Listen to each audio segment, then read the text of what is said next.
Sometimes a simple chord progression, combined with certain techniques, can open up a whole world of sound. Calm and expressive, full of beauty and drama.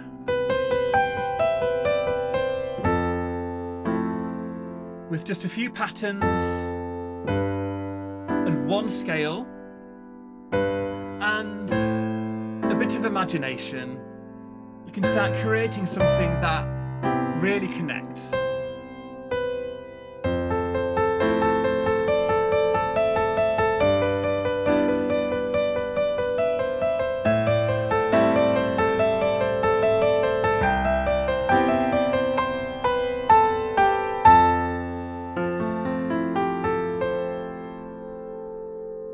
Let's start with a simple chord progression.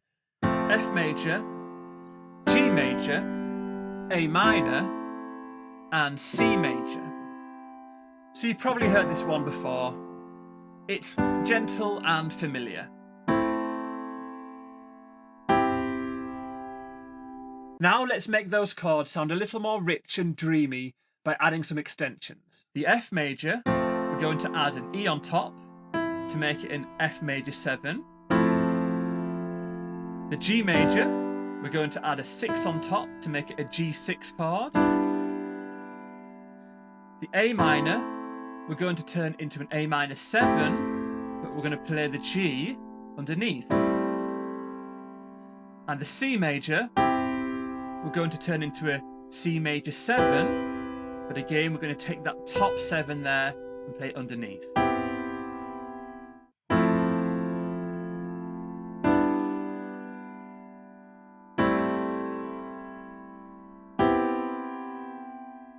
These small changes, like adding 6ths and 7ths, instantly give the chords more depth and emotion. To improvise over this, one scale is really all you need, the A minor pentatonic.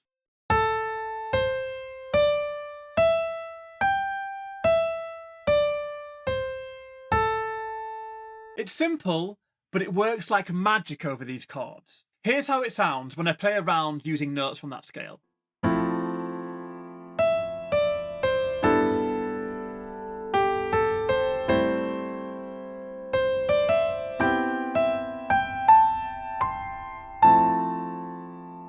However, if diving into improvising with a scale up and down the piano feels too tricky straight away, then it still sounds good if you just go up and down the 5-note scale and keep the rhythms super simple. Like this.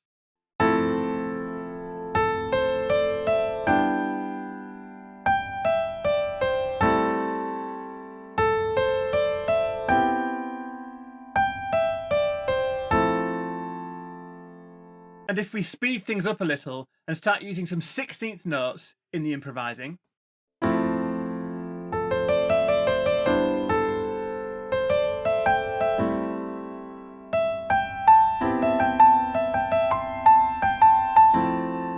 And again, you can keep things more simple by still using 16th notes, but just sticking to the 5 notes inside that 1 octave of the A minor pentatonic scale.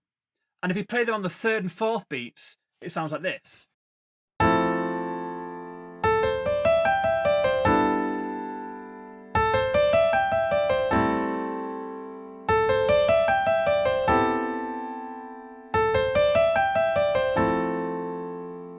The same 5 notes, but just a different feel. Now let's make it more human by playing around with the rhythms more. Push a note forwards, delay the next one, and so on.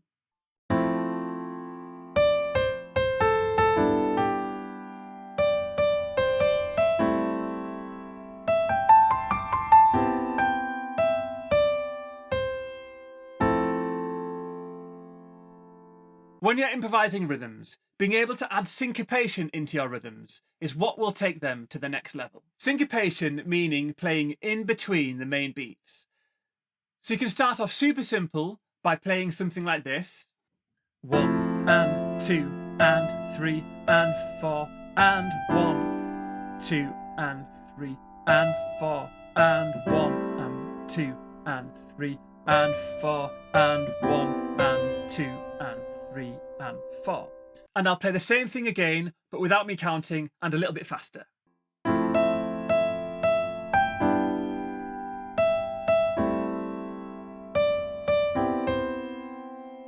Playing in between those beats, the gaps and the overlaps, that's where the magic happens. You can also add movement into the left hand by using this jumping pattern. All you're going to do is play the root of each chord, and then jump up to play the same chord that you've already been playing. So you play on the first beat and then the second with the rest of the bar.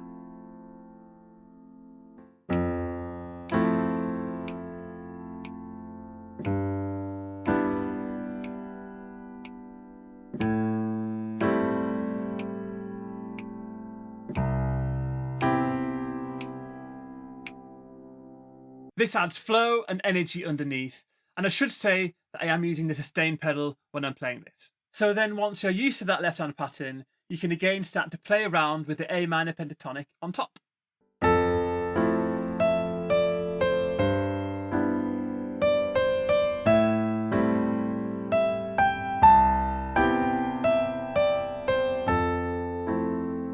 And I know we're playing with the A minor pentatonic, but you can play any of the white keys and it'll still work. It just might sound a little bit clashy on some of the chords. But if it does, just move up or down onto one of the notes in the scale again, and it'll sound good.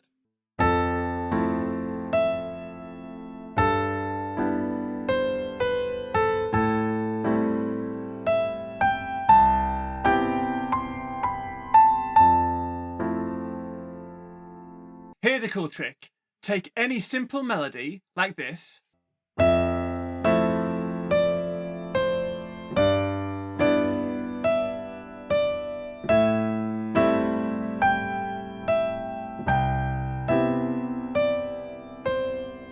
but keep bouncing back to the root note, so the A in between. And you can also double up the melody line as well, turning it all into 16th notes, like this.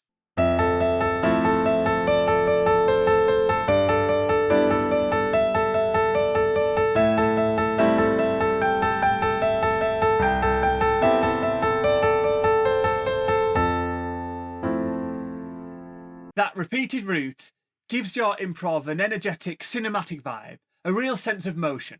If you're enjoying this video, then I would really appreciate it if you were to hit that like button and even think about leaving a comment, letting me know what you think.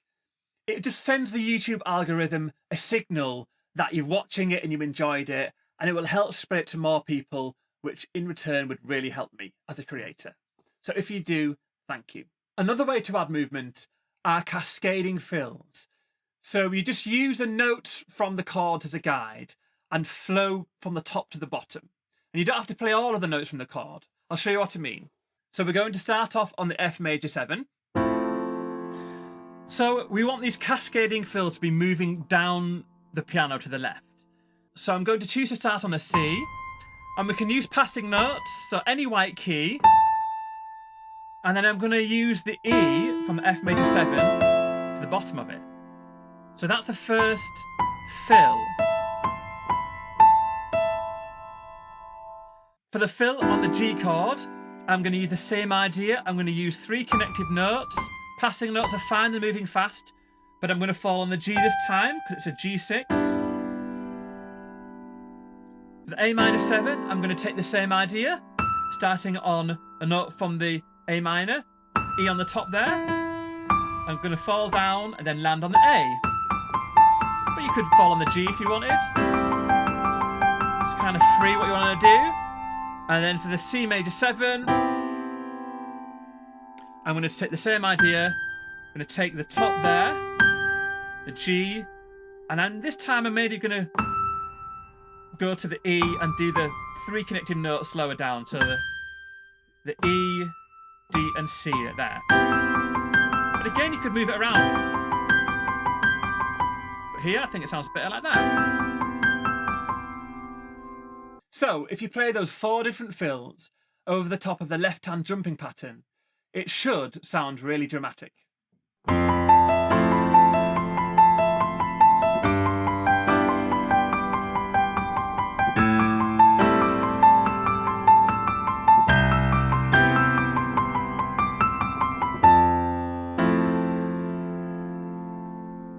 It's really effective, isn't it? I love those. And for the final touch, octave melodies. It's a really simple way to make your melodies sound big. So you could play a simple melody.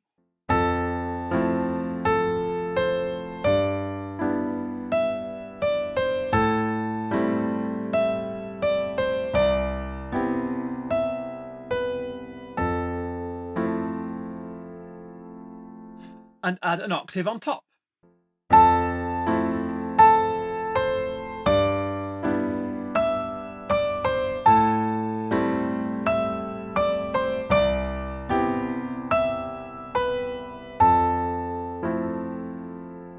And then eventually you can start to incorporate all of these techniques into your improvisations.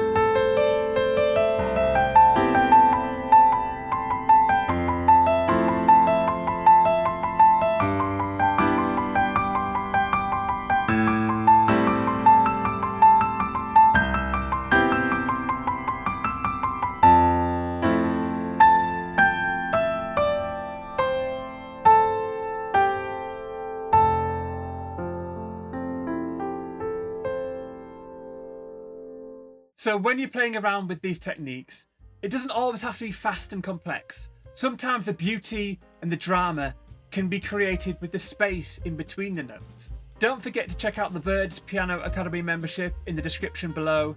And if you're in the mood for more improvisation right now, then you can watch this video.